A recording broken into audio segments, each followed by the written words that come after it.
उसका समझ को प्राप्त करेंगे।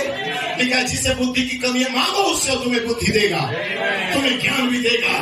यहोवा का ज्ञान, यहोवा का जो माइंड में था, उसका पूर्व योजना में था, उसके विचार में था। जब जगत की उत्पत्ति से पहले मेमना खान किया जा रहा था तो उसके अंदर एक 3 प्लान था कि कैसे और दूसरे आगमन के अंदर वो 3 भागों में आएगा। इसलिए यूहन्ना को भेजा पहला आगमन के लिए जो नासरत के अंदर आया था, लेकिन मलाकी 4 को भेजा दूसरा आगमन के लिए जो अन्य जातियों के दुल्हन के अंदर आएगा। लेकिन 3 भागों में आएगा, ये परमेश्वर का पूर्व योजना में था।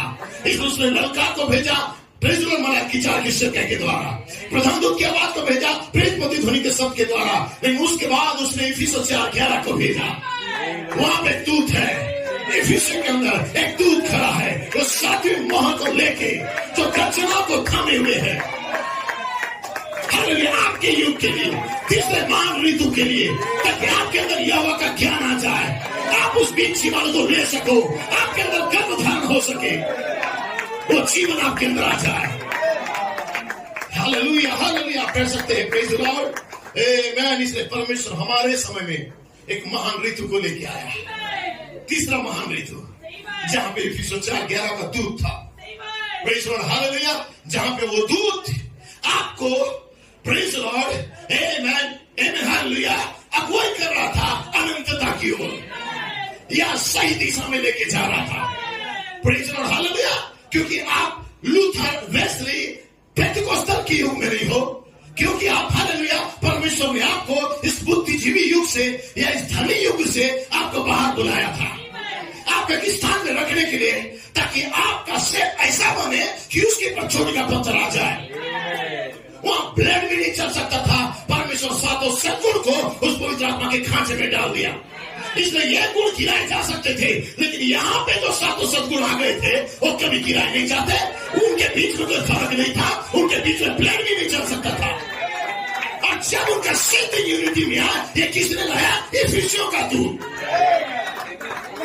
क्योंकि नबी कहता है कि मैं यहाँ पे बीज बो चुका हूं, लेकिन मेरे बाद जो आएंगे वो जीवन को लेके आएंगे, उस खाली स्थान को भरने के लिए, उस ब्रिज को भरने के लिए। बाइबल और मैथन के बीच में एक पुल का काम करेंगे, उस खाली जगह में भरने के लिए। भाई ब्रनम ने कहा, आप बैठ सकते। Praise the Lord. नबी आया लौदीकिया के ऊपर, प्रेज़ द लॉर्ड। लेकिन उसके बाद एक खाई था, एक खाई, उसके बाद हथौड़े का पत्थर। आमीन।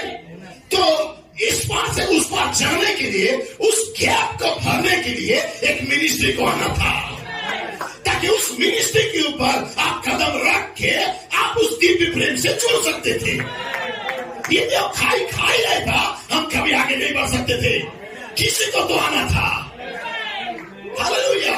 इसमें बड़ी दूत नीचे उतर के आया, फिर से इफिसियों के अंदर जो प्रकाशित 10:1 से 7 में था, फिर जो 8 से 11 में गया। लेकिन भाई कोलमैन कहते, मैं 10 सालों से परिश्रम कर रहा था कि जो दूत मलाकी प्रकाशित वाक्य 10 का 8 से 11 में है, उस दूत को मैं इफिसियों 4 के अंदर देख सकता हूं। Thank you brother Coleman. अब वो दूत आ चुका है, अब वो मिनिस्ट्री आ चुका है, वो खाई को भर दिया गया है। उस मिनिस्ट्री के ऊपर हम सवारी करके आगे जा रहे हैं।